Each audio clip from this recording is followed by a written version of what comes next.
You're listening to Trek FM. This is Steve Sansweet of Rancho Obi-Wan, and you're listening to the 602 Club.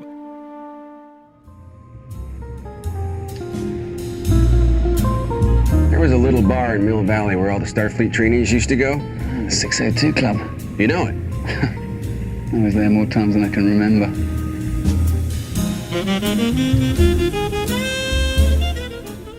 There's something down there. It's Gollum. Gollum. He's been following us for 3 days. He escaped the dungeons of Barad-dûr. Escaped. Or was set loose. And now the ring has drawn him here. He will never be rid of his need for it. He hates and loves the ring, as he hates and loves himself. Smeagol's life is a sad story. Yes, Smeagol, he was once called, before the ring found him. Before it drove him mad. It's a pity Bilbo didn't kill him when he had the chance. Pity? It was pity that stayed Bilbo's hand. Many that live deserve death, and some that die deserve life. Can you give it to them, Frodo? Do not be too eager to deal out death and judgment. Even the very wise cannot see all ends. My heart tells me that Gollum has some part to play yet, for good or ill, before this is over. The pity of Bilbo may rule the fate of men.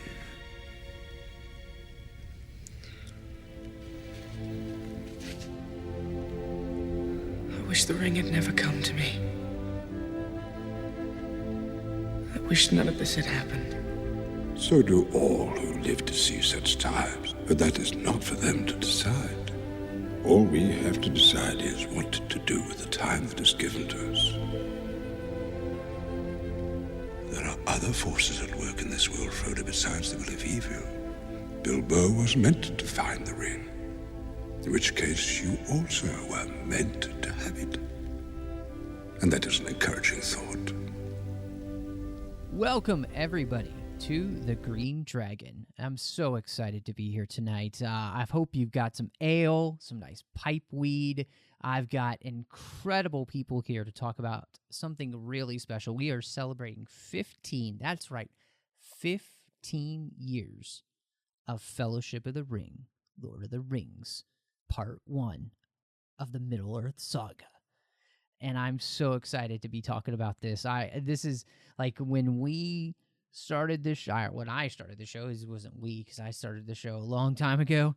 I was like, we need to talk about Lord of the Rings. We're finally going to do it. And I've got some incredible guests with me tonight to do that, all the way from Atlanta, Georgia.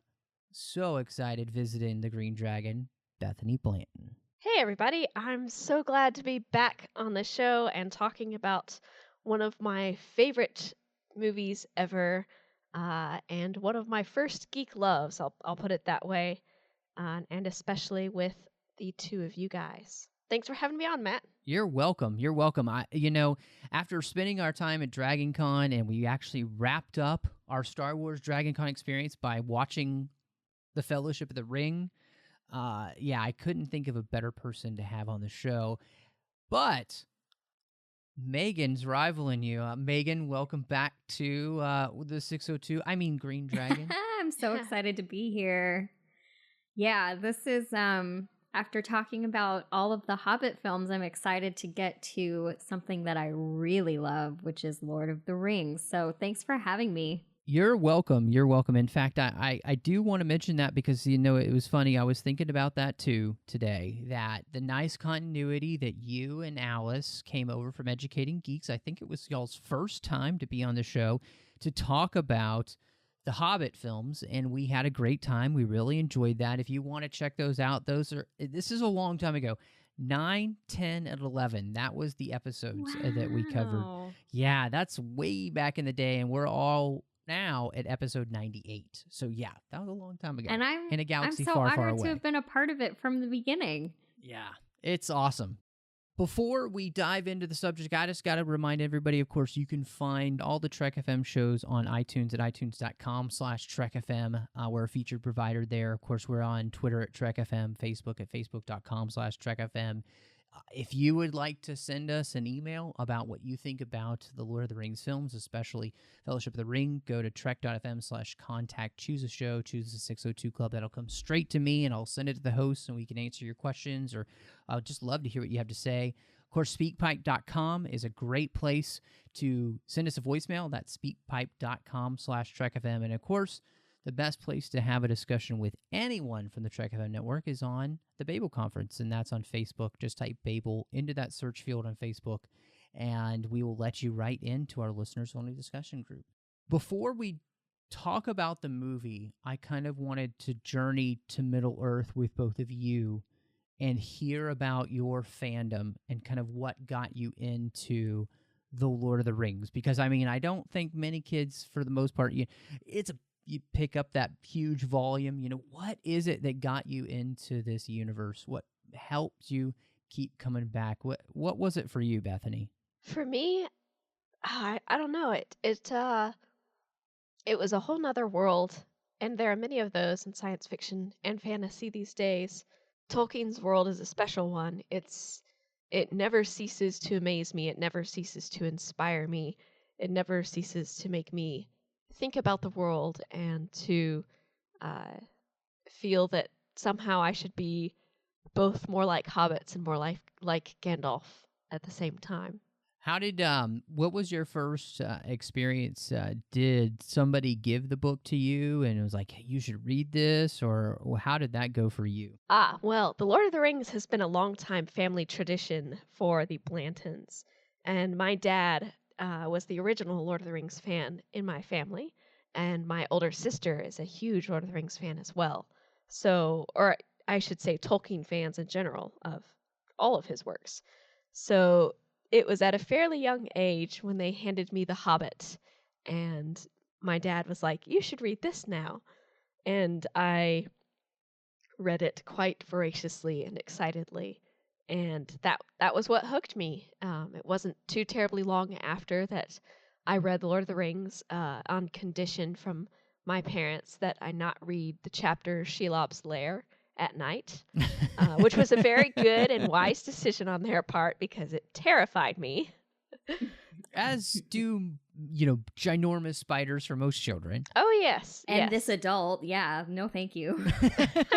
And Ron Weasley. Yeah, so I've read the books multiple times, and I've really only read Shelob's Lair once, I think. I loved the books. I've lost count of the number of times I've read them, but at least 3 or 4 at this point, and I've actually started to reread again.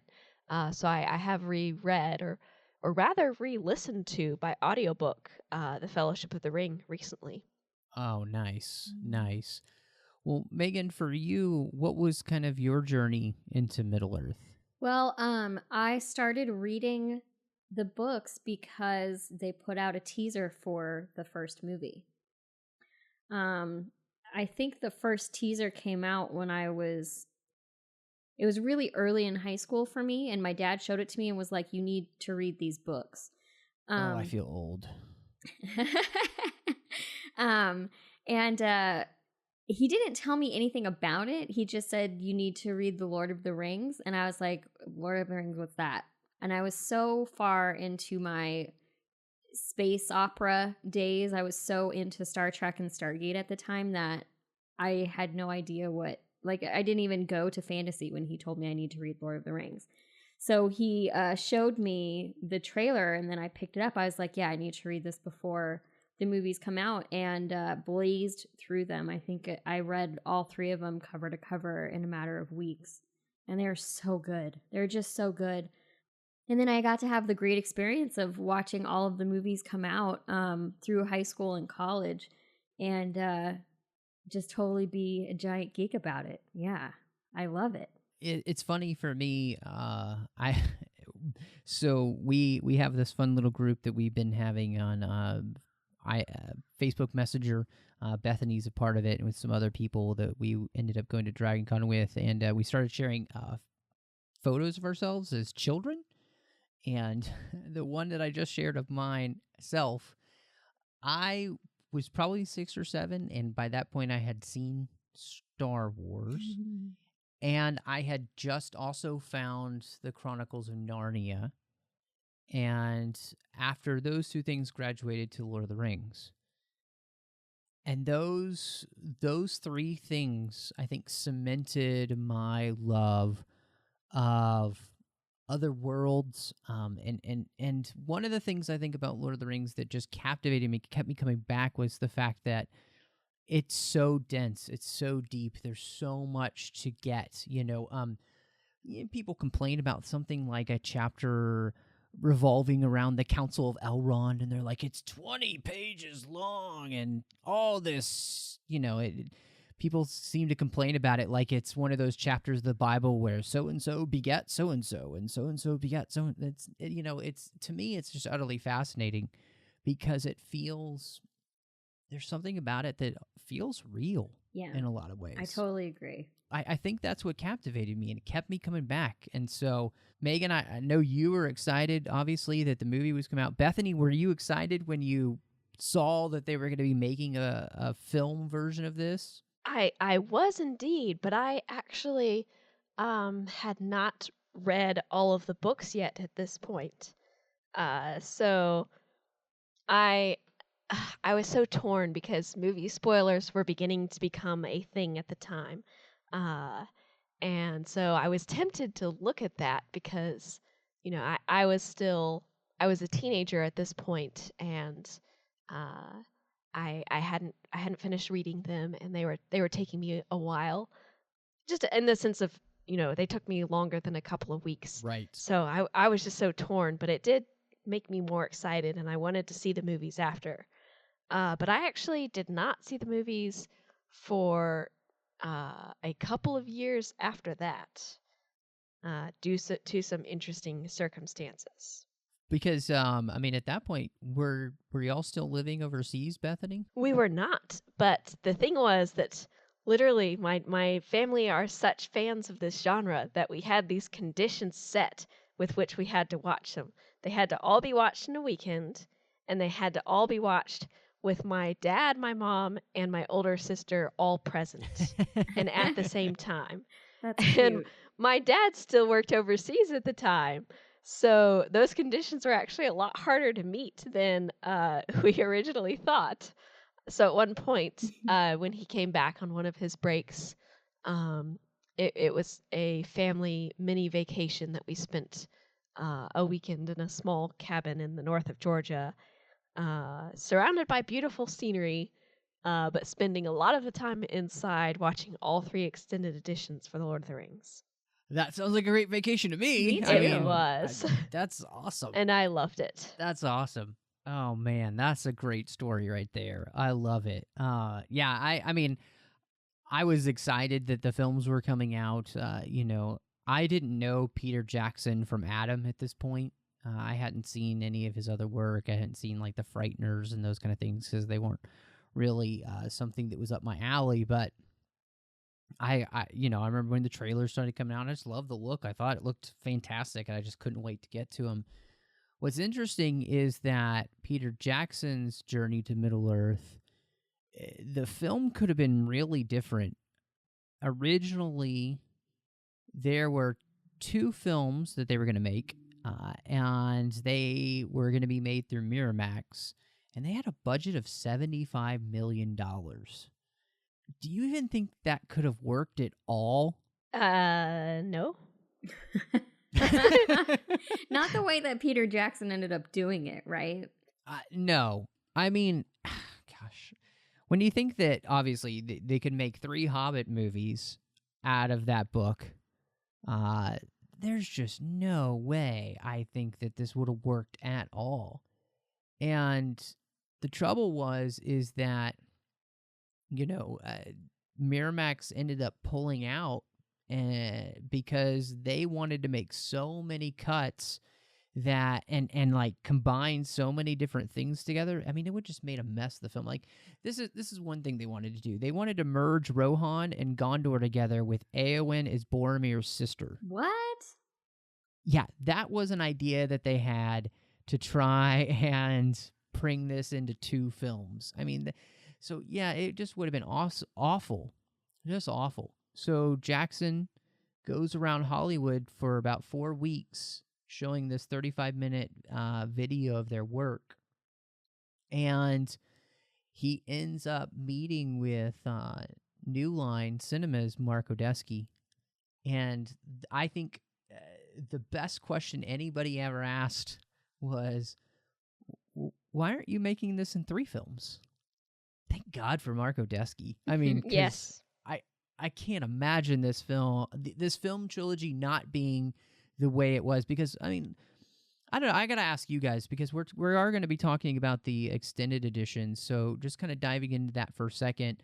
Do you feel like for the most part these movies really do work better when you have more time than less, or how do you guys feel about that? To me, the extended edition is the only edition that I watch. I cannot remember the last time I watched the theatrical release of any of the Lord of the Rings movies. A lot of the things that I really love in particular, I think, are in the Fellowship, like the expanded opening. You see more of the Shire. They bring in the concerning hobbits section from the beginning of the book. Right. Which I know a lot of people complain about. It's one of the, it's kind of like the Tom Bombadil section. People think it is unnecessary. But if you're a really big fan of hobbits like me, because I'm like, I could have totally been a hobbit, I want to spend more time in the Shire with the hobbits, getting to know them, watching them be silly and enjoying their lives in the Shire. They cut out things like Galadriel giving her gifts to everyone, and those gifts are important. It's an important part of the story later on. So I think all of the things that they put back in the extended version is all really important stuff that, yeah, they had to cut it for the theatrical release, and I get that, but to me, this is the only version. I completely agree. It's I've seen the non-extended editions once, and that's it. And it's been a number of years now. And I have a difficult time remembering them, but I still do distinctly remember being so disappointed that specific scenes, and again in the Fellowship, were left out. But I was also really disappointed that the Eowyn and Faramir scene in The Return of the King was left out too, because that's a massive character development for both of them, and it's just like, it's so sad. No, I like what both of you are saying a lot, and I completely agree. Lord of the Rings is one of those series that, to me, yes, the extended editions are the only edition, and in the same way I feel about the Batman v Superman Ultimate Edition these days. Like, to me, that's the version of the movie that I'll always watch. I'll never watch the other version. I can't imagine watching the theatrical cuts anymore, because there is something about what they add that adds depth and layers to each of the characters, to the world building, to everything else. To me, the story feels better when it doesn't feel so rushed. And part of that, I think, is because it feels more like the book, because Fellowship specifically is not a rushed book at all. No. There's kind of a meandering feel to it on purpose, because a lot of the characters are trying to figure out what's going on. And so this movie is already more rushed in its storytelling.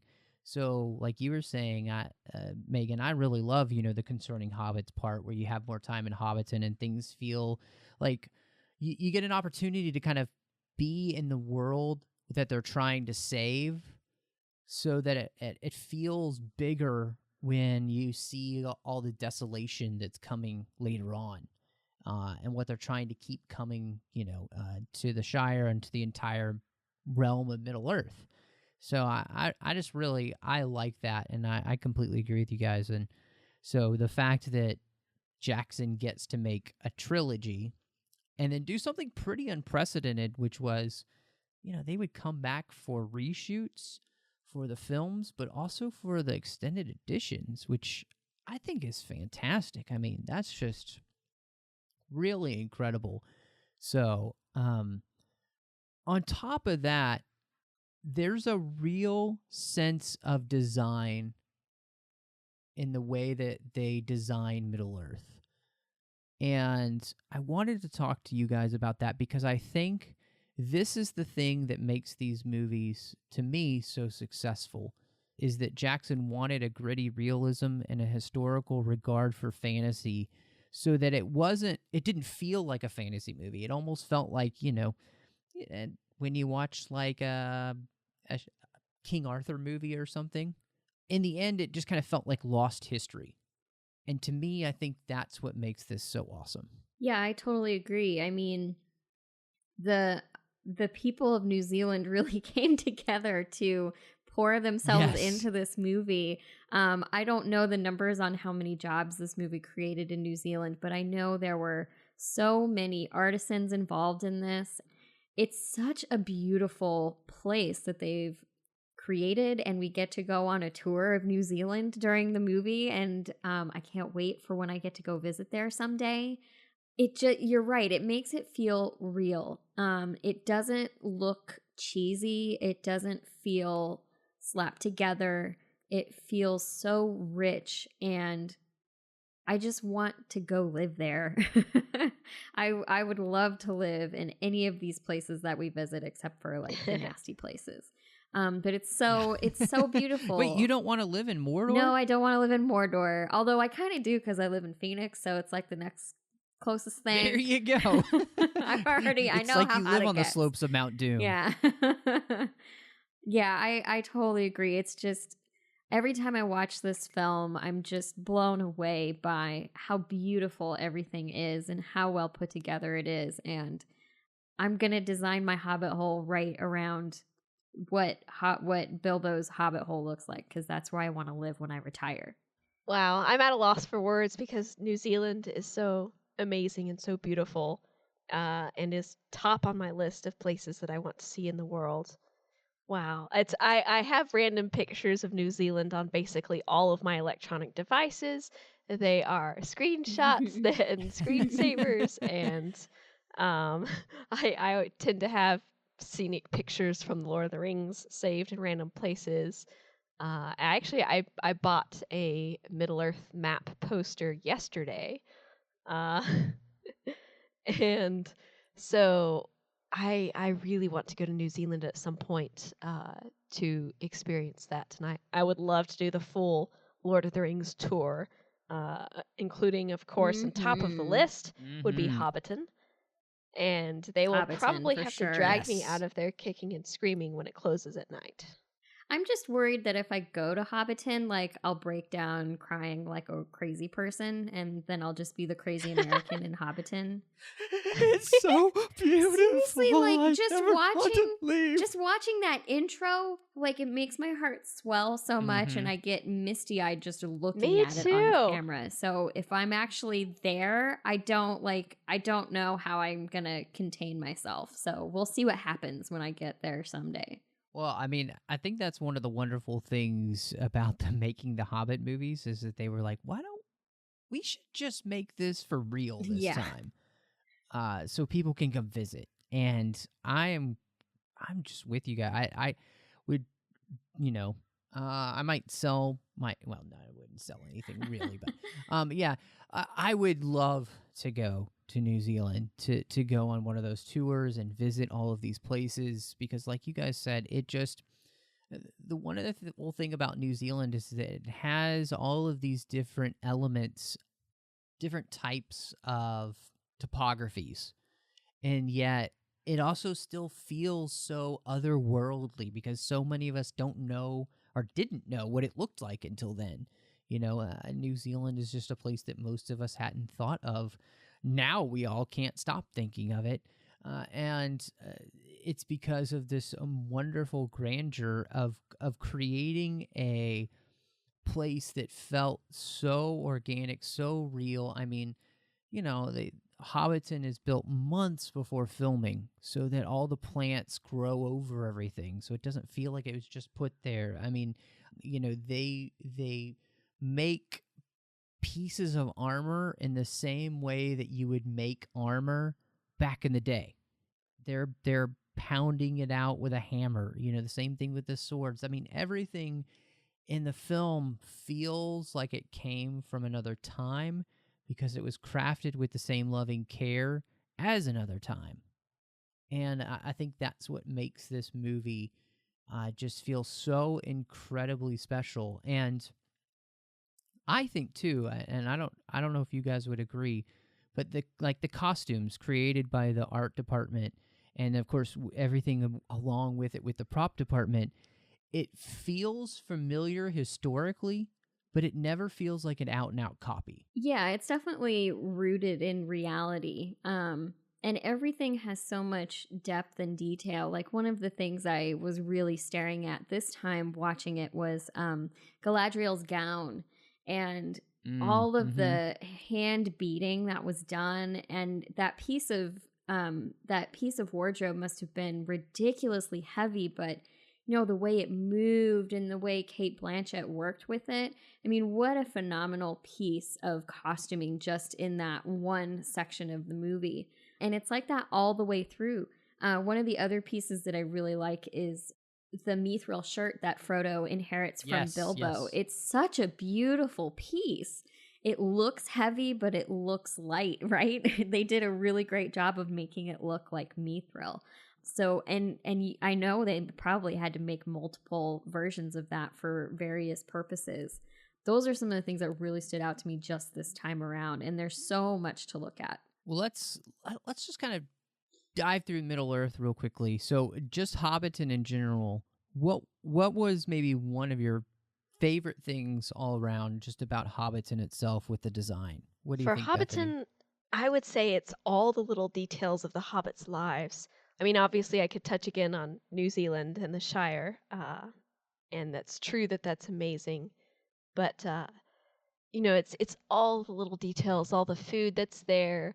The hand carts that they're carting around, the giant pigs that we see everywhere, all the little flowers in the cart paths and the gates and just the wooden doors. And it's the love that the hobbits put into their home and their lives. They're simple folk, as Gandalf would say, but they love their life, and it's so obvious to see in the surroundings that they build for themselves.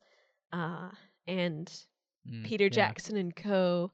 and everyone who built Hobbiton just did an amazing job of building those. Yeah, for me, one of the things that I love the most about Hobbiton is how perfectly earthy everything is, right? Yeah. Their homes are literally built into hills, and they're a part of nature. They are growing their own food and they're cultivating and everything, but they're still living this really interesting and simple life.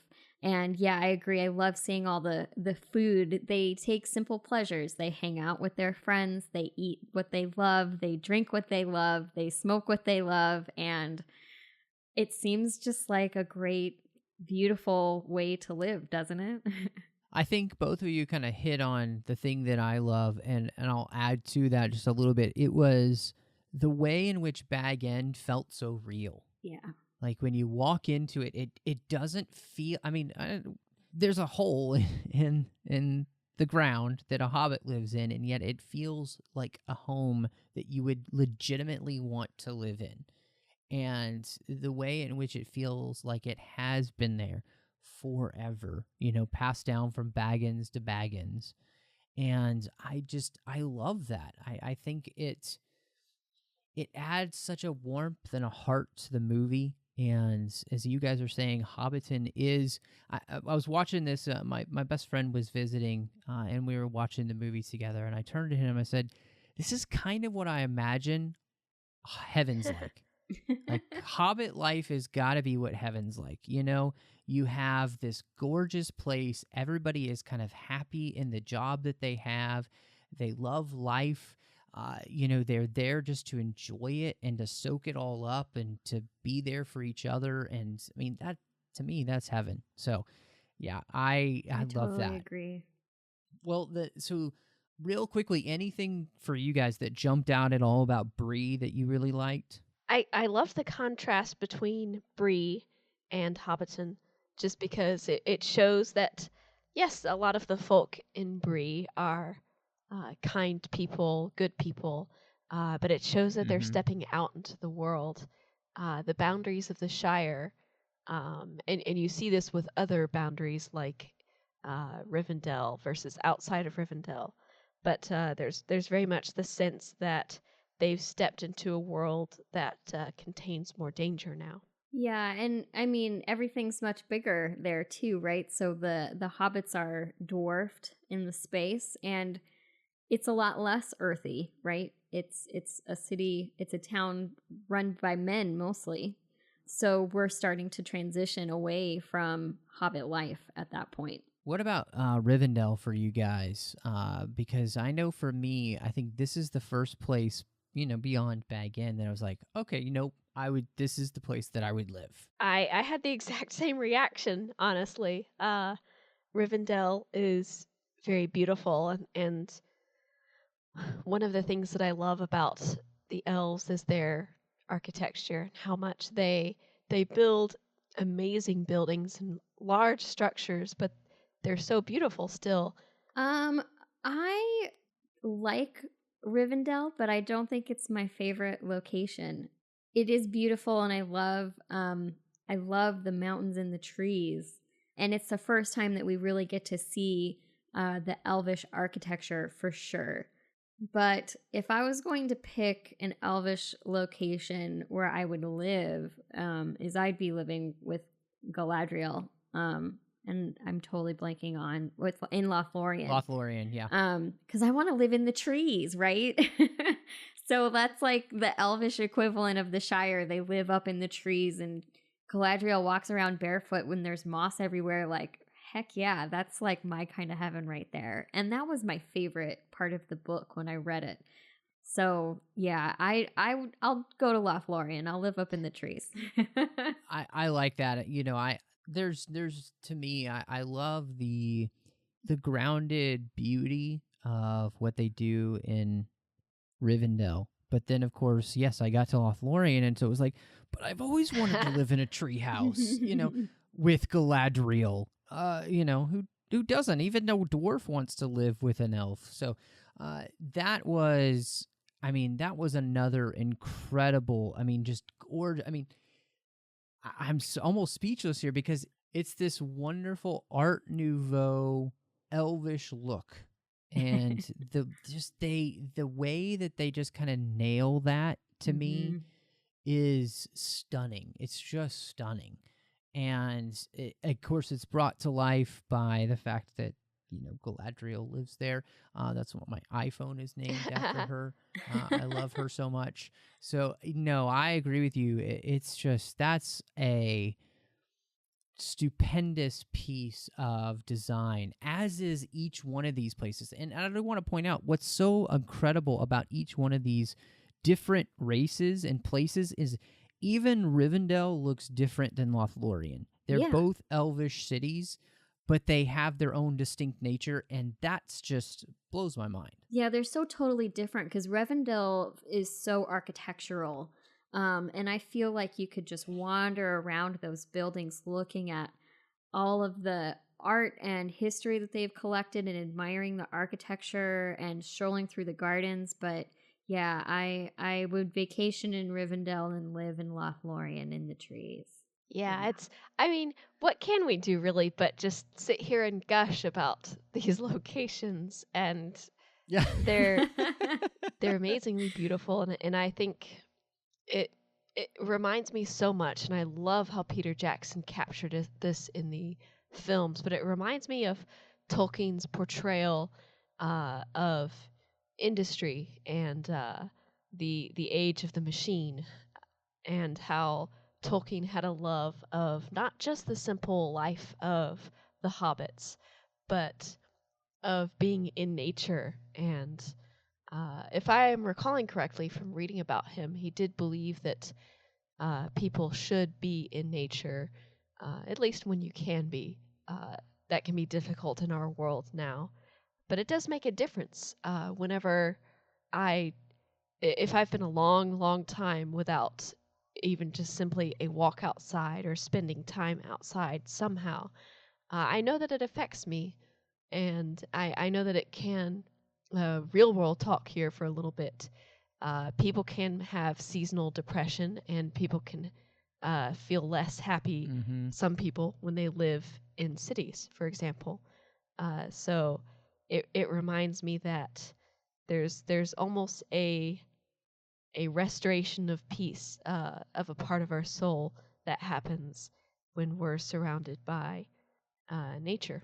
Well, I love that you're bringing that up, Bethany, because it does a great job of transitioning us into talk about Isengard and Orthanc, and that the way in which there's this huge dichotomy in the film that does come up that Tolkien definitely is talking about is the machine of man and war, and of, the gears grinding of steel and all that, and the destruction of everything that's beautiful and natural for what's unnatural.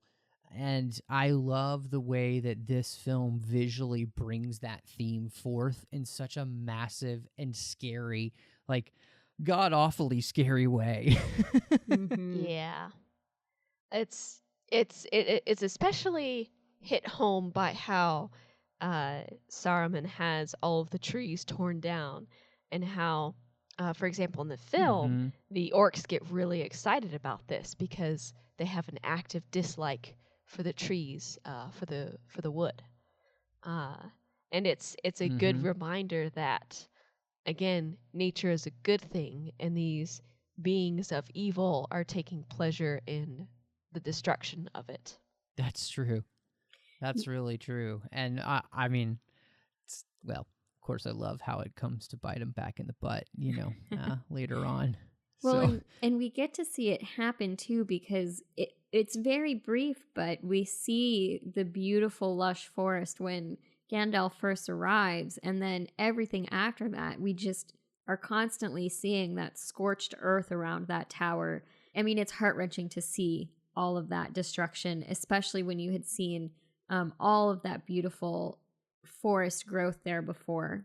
I love that, we get to visit there and we see what it looks like before, and what you know Saruman is charged with taking care of. Like, he's the wizard, he's the top of this order, and it's his job to take care of this world, as well as this place in which he resides, and he just utterly disregards that and destroys it. And it's so telling, and sad, because we do that a lot as human beings. It's an interesting thought too that for me, the Ents are so old and wise in so many ways, but so out of touch with the world. And I think it's representative actually of hobbits too, who are quite out of touch with what's going on in the world until our four Mm-hmm. hobbits and heroes get thrust into it rather unexpectedly, and start having to adjust. But being much younger than Ents and less slow, and especially in the case of Pippin and Merry, just having that particular type of personality, they adjust more quickly. But I think that they learn from Treebeard. They learn from the Ents to appreciate more of the world around them. Quickly, before we move into the casting, I just wanted to ask you guys about the creature design. Because we get goblins and urukai and cave trolls and balrogs and all of these things that live in this world. And I wanted to ask you guys, when you read the book, did this live up to those expectations of what that stuff would look like? I think so. I think it more than lived up to my expectations, honestly. The films blew me away. And I am one of those people with an especially vivid imagination. And that does affect how I read. And I have mental images of characters, of locations, of battles, even. And the films were just incredible. And there was very little about them that I didn't fall in love with. But the scenery, particularly, transports you there.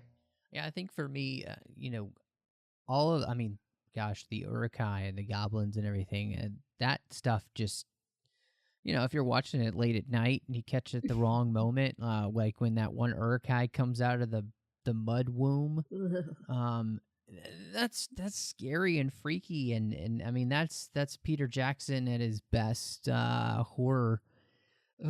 Yeah. Whew. For me, it did and it didn't. In some places, for the most part, it did.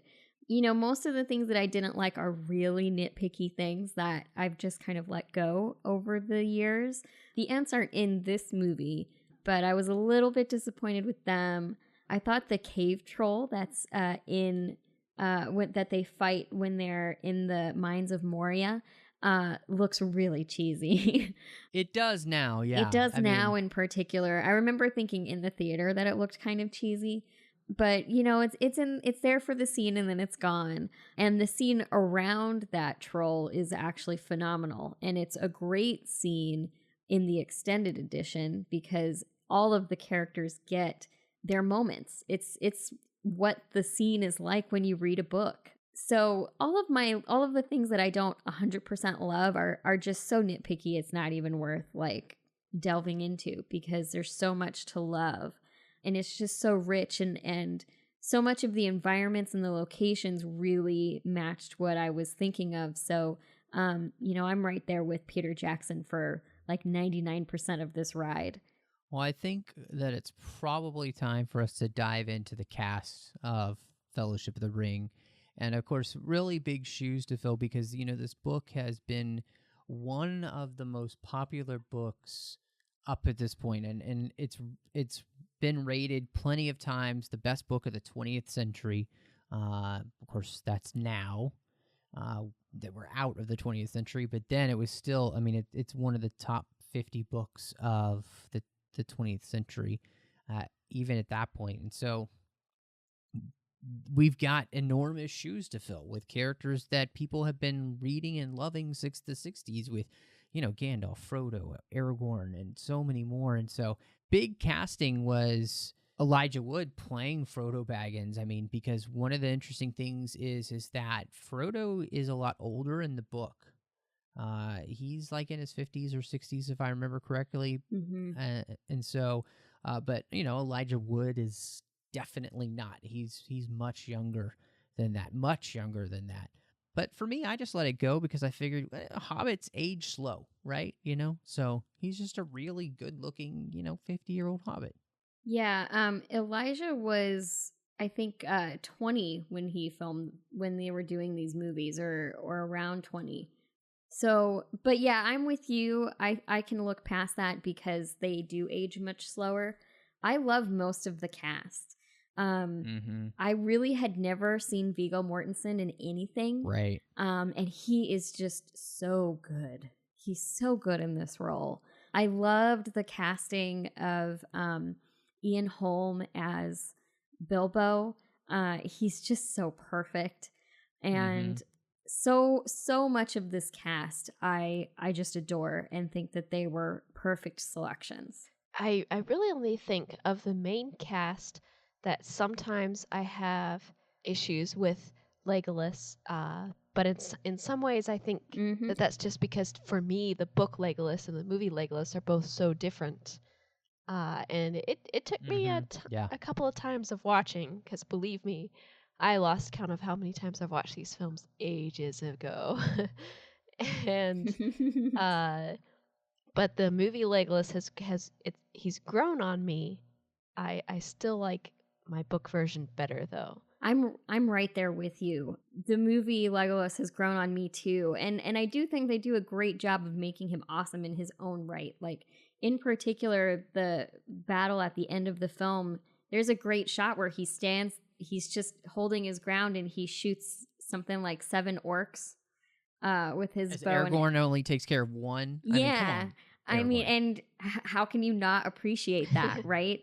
But yeah, his character is so different, and he was one of my favorites in the book, not my favorite in the movie, but he has definitely grown on me. I think he fits around the rest of the cast, though. That's a very good way to put it. I thought that Elijah Wood did a perfect job as Frodo, but in the book and in the movie, Frodo was never one of my favorite characters. Uh, I love his story, and I do love the character, but I have I guess a better appreciation for other characters more. His journey really spoke to me, but Frodo himself never spoke to me as much as the others. It is interesting because Frodo is never the most dynamic character in the book or the movie, and I think that's a really interesting thing. The more dynamic characters are all around him. I mean, Sam is probably the most dynamic character in the story, and um, I was making fun of with my best friend a little bit the Samwise Gamgee accent that kind of goes and comes every once in a while, when he's like, "This will be the farthest away from home I've ever been," and he just really hits that bean at the end, and so. But Sean Astin really does a great job of, I think, portraying the earnestness. He has the and the spirit of Sam. protectiveness. Yeah. For sure. I love him. I love his casting because Sam is one of my favorites. And I do totally agree with you on Frodo really isn't the more dynamic character. I think it's probably because so much of the story is told from his point of view. So I think he's less dynamic because we're supposed to identify with him, and so we're being entertained by all of these characters around him, just like he is. That makes a lot of sense, and I guess we do have to take into consideration the fact that he is being worn down by the ring, and we see obvious signs of that as time passes. But even before the obvious signs are there, that has to be taking a huge burden on his personality and his energy and his ability to be a standout character. He's the one friend in your friend circle who is really struggling with something at the time and isn't maybe fully acting like themselves. That's a great point too, because I think we really see that in the very first shot that we ever get of Frodo Baggins when he turns towards the camera after he's sitting under that tree. He's so vibrant and full of life, and the smile on his face is just it's his whole face. And we never see that smile again until the very last shot that we get of Frodo at the end of the third movie. I think everything in between those two shots are the burden taking their toll on him. I think that's an excellent point. That's actually, man, I love the way that you're both putting that, because I think it reminds me almost of Pilgrim's Progress. And Frodo doesn't get released from the burden, like you're saying, till the very end. Like it doesn't fall off until, I mean, even though he gets to go home, it's never gone until he gets to step on that boat and go to the the beautiful land beyond the sea. It's just that's a great, I love that. And I think what's so interesting about this whole idea of like casting Middle Earth is that for me, the one character that stands out is Viggo Mortensen as Aragorn. Absolutely. But it's because I also know that we could have had Stuart Townsend as him. Oh, and God. Yeah, he was originally cast, and he was there that. for just a few days, I think, and they realized it just wasn't going to work. Oh, and man. So they brought in Viggo, and his first day on set is the day on Weathertop where he's fighting. That's his first day. Wow. But I think it's him and his seriousness that actually, and especially if you watch the extras on the extended edition, if you haven't, just stop this podcast now, go watch those. You can come back when you're done. But those are the best extras that have ever been done for a film. And the way in which he took up the mantle of being Aragorn was really incredible. I mean, he fixed his own costume. He carried his sword around with him everywhere, legitimately everywhere. Even when they weren't shooting and he just went out to eat, when they were hanging out, so, I mean, he took very seriously this role, and I think it just shows through because there's such a charisma, but it's a quiet charisma that he has, and I love that, which, on the opposite side, you have the Boromir character who's just kind of this boisterous, hulking, like, man's man, and poor Sean Bean. I mean, he just can never stay alive. And, I am a huge Lord of the Rings fan, and watching this movie, I don't see Sean Bean, I don't see Ned Stark, I see Boromir. He is so good in this role, and it's such a different role from the thing that I'm totally obsessed with, Game of Thrones. He's so brash. He's so... I love the casting here. And he's such a great foil for Aragorn because he's the guy that wants the power and lives the power. Whereas Viggo just does such a great job of being that reluctant leader. He just does not want it. He's convinced that he's tainted because of his family's history. And yeah, I love Sean Bean in this movie. He's so fantastically tragic. Me too. And you almost don't think about it, but the characters in the book and in the films, they're such incredible characters that you almost don't realize that Boromir is an incredibly noble and courageous man. Because people who watch it once, they might think, oh yeah, Boromir was that guy who tried to take the ring. And I'm like, no, he was so much more. Mm-hmm. He's a really complex character for sure. One does not simply degrade Boromir. Yes. Like that. I love that meme. Plus, we get a great internet classic meme out of it. Yep, we do. And no, you guys are right. He plays that so well because, by the time you get to his death scene, which, just strangely enough, I forgot, was not actually in the first book. It's at the beginning of the second book. I love the way in which he finds that redemption in not only trying to protect the, Merry and Pippin, but also giving allegiance to his king, which is a strangely spiritual idea as well, realizing who your ruler is before you die, that you're not the one who is the master of all. There's somebody above you. I just really thought that was such a special scene and probably one of the best death scenes. I mean, it's a long one, but it's so well acted, you don't care. Well, I want to ask real quickly before I ask you about the ladies in the movie, Gimli. What did you guys think of John Rhys Davies?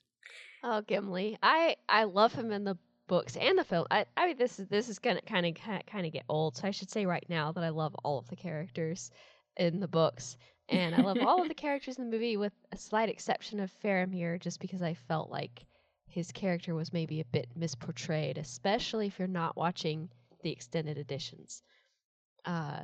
But Gimli.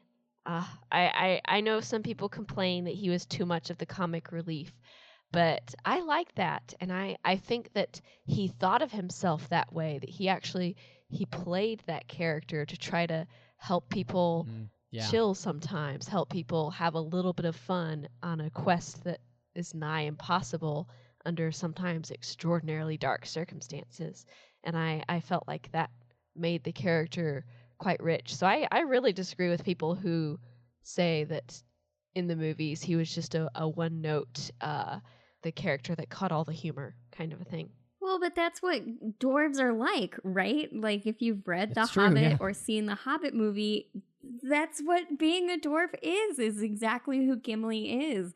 And I love John Rhys Davies in the casting. I was picturing someone exactly like him in my head when I read the books. So he just stepped right into the screen and it was perfect for me. There's not enough of him. There's just not enough of him. There's not enough of him, and there's not enough of the relationship that him and Legolas develop. It's there, but there's not enough of it because that's one of my all-time favorite things in all of the books. No, I completely agree. And to me, I feel like he nailed what I thought of as the character in the book. And I think, like you guys were saying earlier with Legolas, he feels different in the book than he does in the movie, so it's not a one-for-one. I feel like Gimli really is. And I think John Rhys Davies is just able to pull that character out and put that character on and be that character, and it works. Now, Lord of the Rings is not something that a lot of women characters are involved in, but they do play an important role in the story. And I think Tolkien gets a bad rap sometimes from people saying that he doesn't have enough for women to do, and yet these women are very important to the people around them, and especially Galadriel and Arwen. And of course, Arwen, they bump up a little bit in this movie, her role.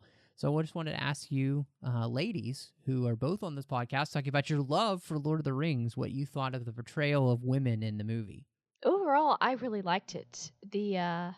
I did think it was a little funny that purists would complain about Arwen's role, because I felt like, of all things to complain about in the film, a role that, yes, was changed quite a bit, but was still pulled off well. The one complaint I would always make would be, "Where's Tom Bombadil?" You know. But oh man, I one of my favorite, if not perhaps my favorite character in these films and books is Éowyn, and even in the books, she may not have much page time in the books, but she's an incredibly important character. And I think sometimes we mistake the amount of time that a character spends on screen for their level of importance. Yes, I mean, that is often not a coincidence, but Éowyn is a character who I think is somewhat consistently underestimated in the books. She's incredibly complex with very few lines. You can tell that she is struggling with so many personal things, so many things that's going on with her family and her kingdom, things that she's struggling with her role, and the fact that, I mean, she is being pressured by this evil person who has essentially started to take over her kingdom that she doesn't know how to deal with, or if she even can or has the position or power to deal with. And you really have to, because she's a rather quiet character in a lot of ways. She doesn't broadcast things like Gimli does, for example, or the hobbits. And you have to pay attention to what it is that she says, and in the films, her mannerisms, to understand that there's a lot more going on there under the surface than what's apparent, that's obvious. I think that it's funny that Éowyn and Arwen have very similar storylines in the movies, in that they are expected to do one thing, and yet their heart wants another thing, and they have to choose which one they're going to do. And I love the way that in this film, Liv Tyler's character of Arwen is given more to do. I think it's a fine substitute to have her come and be introduced a little bit earlier by rescuing Frodo, and then her role is very much like the books from that point on. They thought much more about having her be more active in other films, and decided we're just going to stick to Tolkien, which was the refrain most of the time. Let's just go back to Tolkien. But I think she plays the role with such her and Cate Blanchett have such a grace and beauty to them, but a real strength behind that. These aren't women that you mess with. There's steel running in their veins. I think, and they portray that all so well, and I think it's beautiful. I can't say enough about what I think about both of them, and Cate Blanchett can do no wrong, especially in Elf years. They are both fantastic, and I agree with you, Matthew. I don't mind the substitution where they bring in Arwen earlier, because who was it in the books that rides Frodo to Rivendell? Was it Legolas or was it someone else? No, it's a different elf. I can't remember Bethany? who that elf's name. It's not Celeborn, No, is it? it's It's one of the other man. elves. Yeah, I'm blanking on his name too. Yeah, it is. It is another elf. Yeah. That's come out and has been Oh, looking for isn't them. it So yeah, they just Glorfindel? yes, Glorfindel. You're correct. Okay.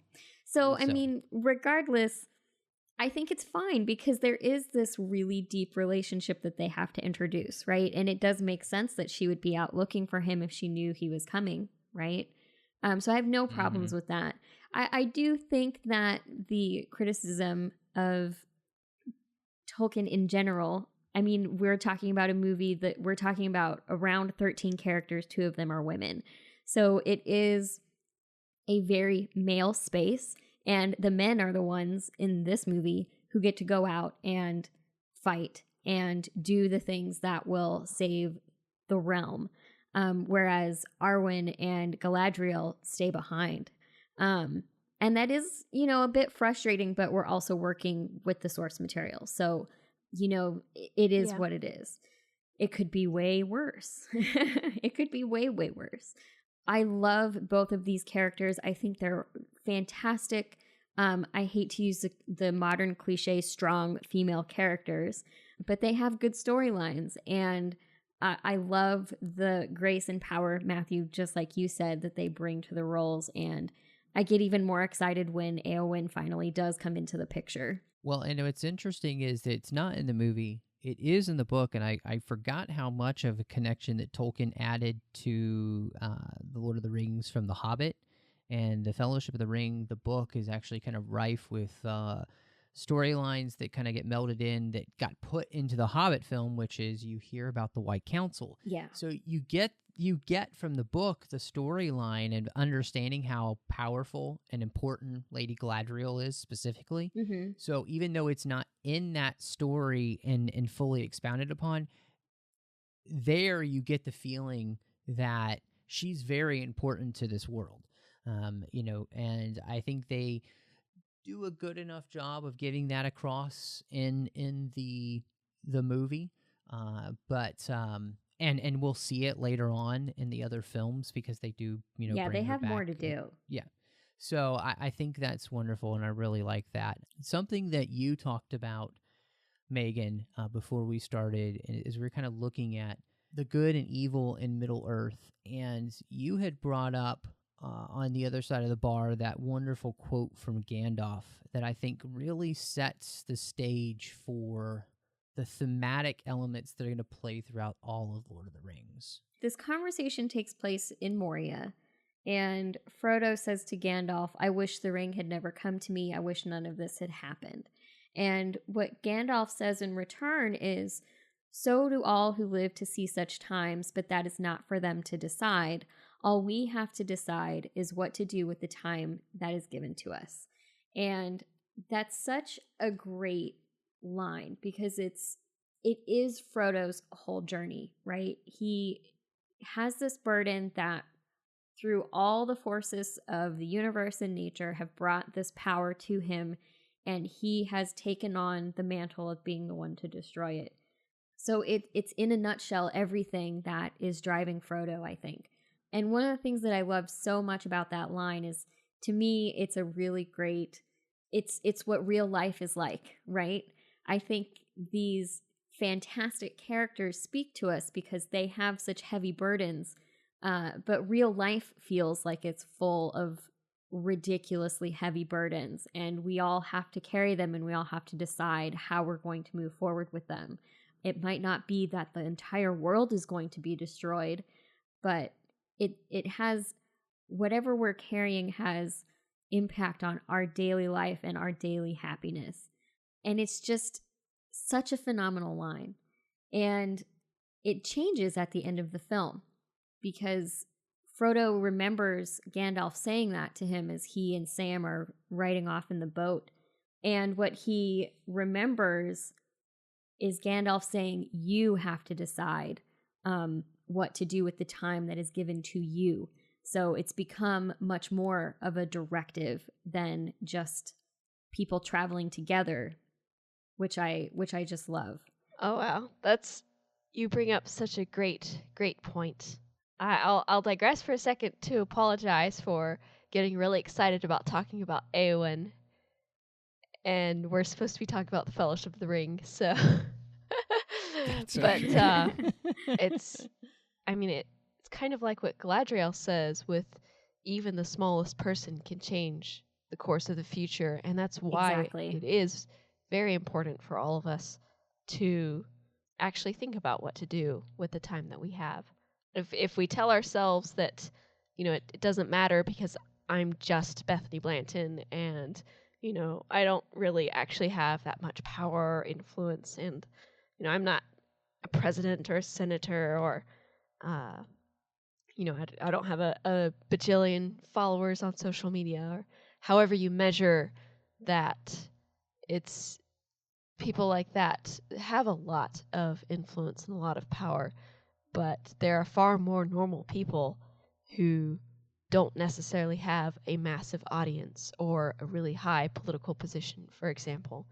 And if we all do what we can with the time that's given us, we will create far more greater impact in the world than any single person can by themselves.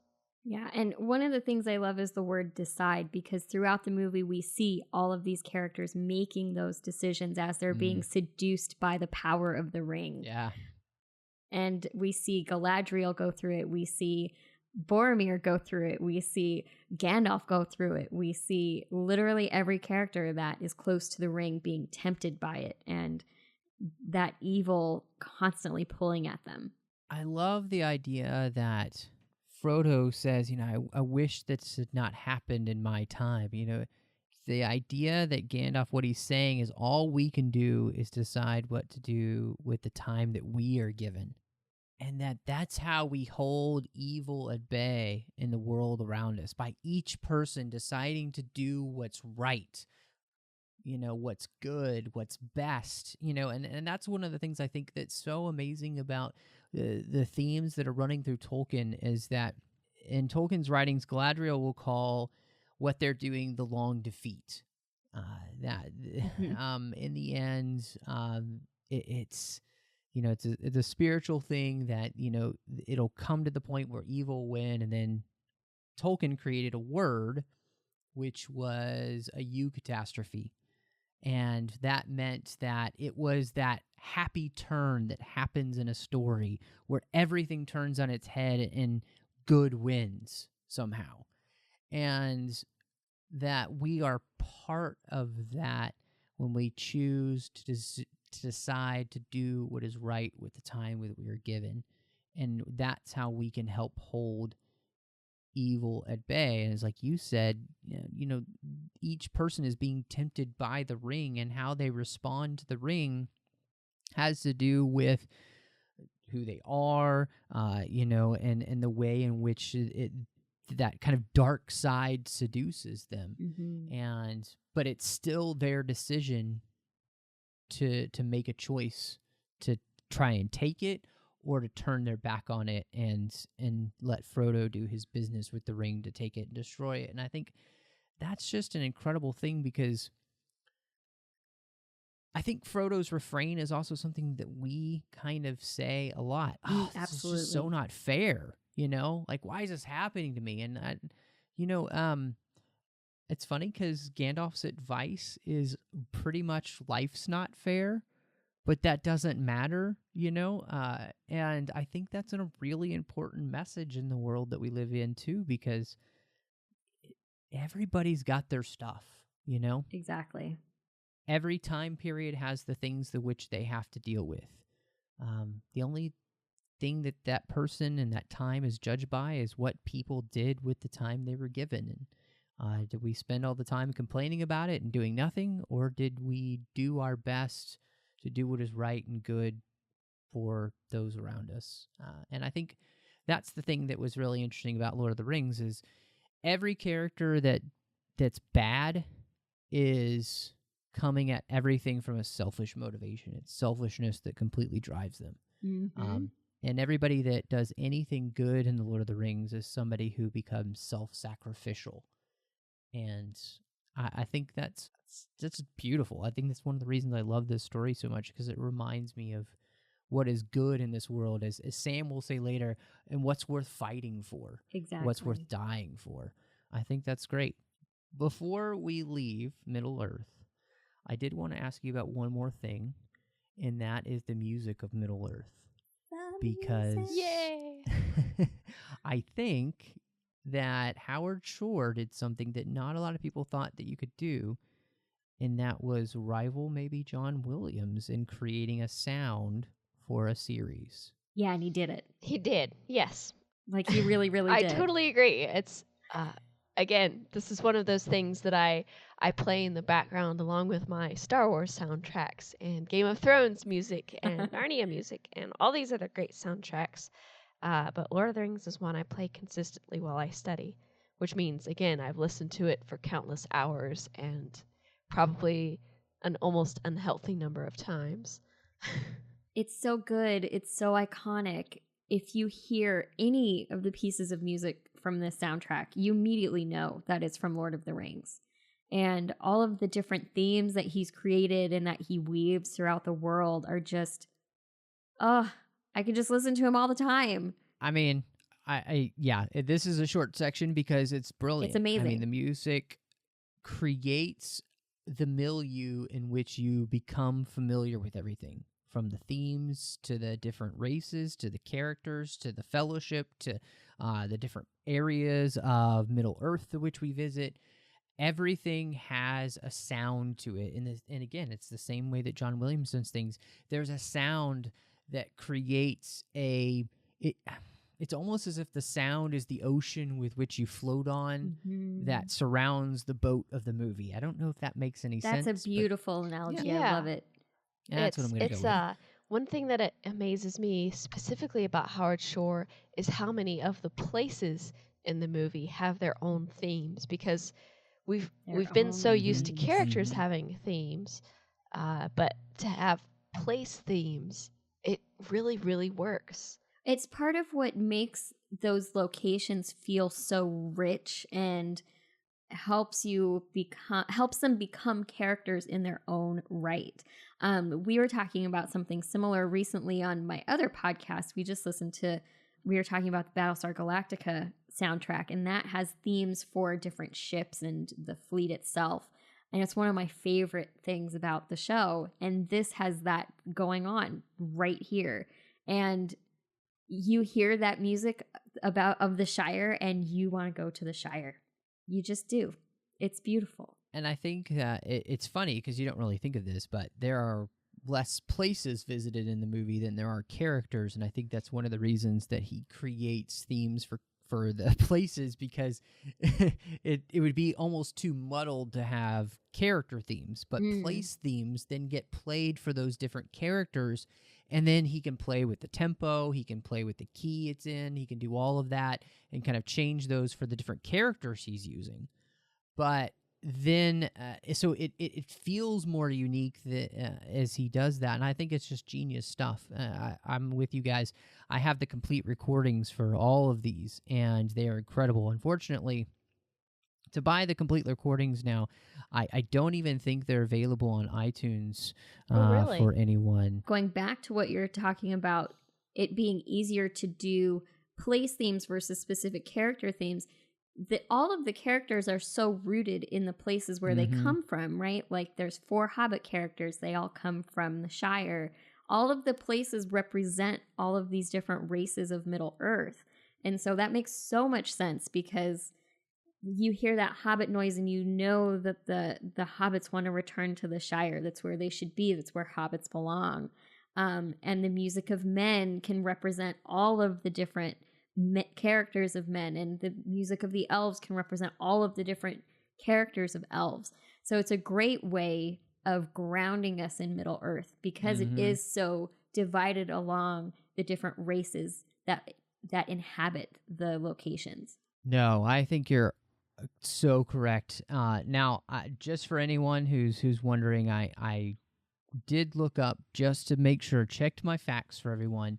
You can find the Return of the King complete recordings on iTunes, and it has the whole thing there, which is wonderful. But they don't have available. I can't see it anywhere on there for the Two Towers or for, unfortunately, the Fellowship of the Ring. I don't know why those aren't available, but The Return of the King is.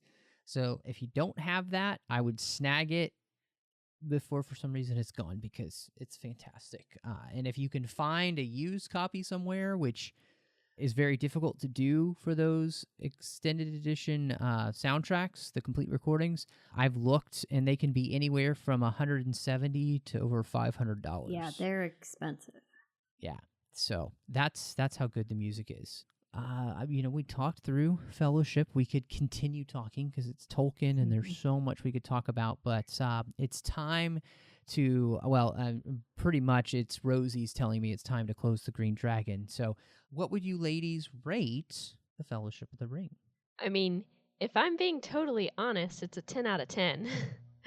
That is how I feel about each of these films, which is kind of boring, but it's the truth. I don't really think that there's anything wrong with you feeling like that. So I love it. What about you, Megan? I would rate it 5 pipes of Shire weed out of 5. You guys are stealing I all the love good it. ratings. I'm gonna say that this to me is 4.5 out of 5 tankards of ale. There you go. I don't think this one is completely perfect. There are some things that kind of bug me about it, and most of them are minor, but it kind of keeps that perfection out of there. And so, but don't take that as me saying you shouldn't watch this. This movie is incredible. This isn't, when I think about starting this trilogy, the way this does, I think all it did was just heap tons of fuel on the fire for Lord of the Rings. This just set it ablaze all over again, and I love it. And I love that we got to talk about it here in the Green Dragon 602 Club. Ruby and Rosie are fantastic to have let us visit. We've got some great associate producers who help make sure the show keeps coming to you guys each week through Patreon. They support us. It's Ken Tripp, Davis Grayson, and Norman Lau. Now, Patreon is a way in which you can make sure that all the shows here on Trek FM keep coming to you each and every week. It's just impossible for the size of the network for us to be able to do this alone. So go to patreon.com/TrekFM and you can see how you can become part of the team today. We have some amazing perks for you that come along with signing up at different levels. Anything, though, that you can do will help. On top of that, while you're in iTunes, hit up the 602 Club with a star rating in the review. Both Megan and Bethany know how important that is for podcasts to grow. Mm-hmm. So, yeah, do that for us here. We really appreciate it. And, of course, when we get new reviews, we mention you on the show. So whatever you want to say about the show, however you want to rate it, please do, and we'll give you a shout-out here. But, Bethany, thank you so much for being here tonight to talk about and start off the Lord of the Rings series. I think we've got you back for the others, but before we get you out of here, where can everybody find you online, and tell them about the wonderful podcast that you're involved with as well? All right. Well, you can find a lot of Star Wars-related stuff over at StarWarsReport.com. I'm one of the founders of the site there that we've had for a couple years now, and we have a great podcast by the same name at Star Wars Report on Twitter.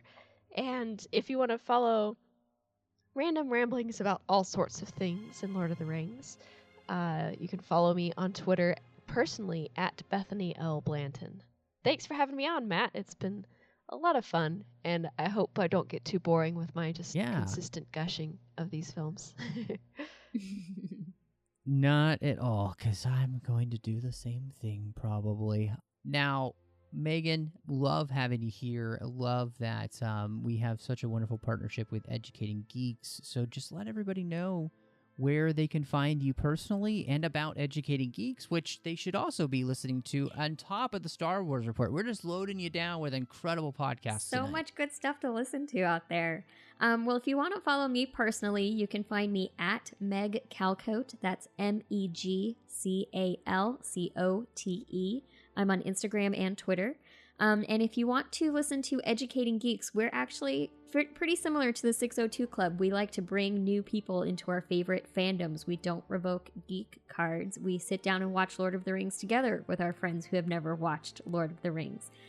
You can find us at educatinggeeks.com, and we're Educating Geeks on Facebook, Twitter, and Instagram.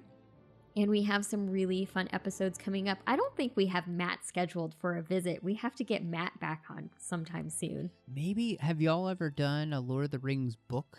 No, but that's definitely something we really need to do. Yes, we should do that. Yeah. We should do that. Well, we've got our plans. Fantastic. You heard it here first, a little behind the scenes. Thank y'all so much for joining me. And this has just been a blast. And now it's time to go watch The Two Towers. Of course, you can find me on Twitter at MattRushing02. You can also find me here on the network doing The Orb with Chris Jones, where we're talking about Deep Space Nine. Then I do Literary Treks with Bruce and Dan, where we talk about the books and the comics of Star Trek, and that is so much fun. I hope you will join us there. Of course, we get to interview the authors as well.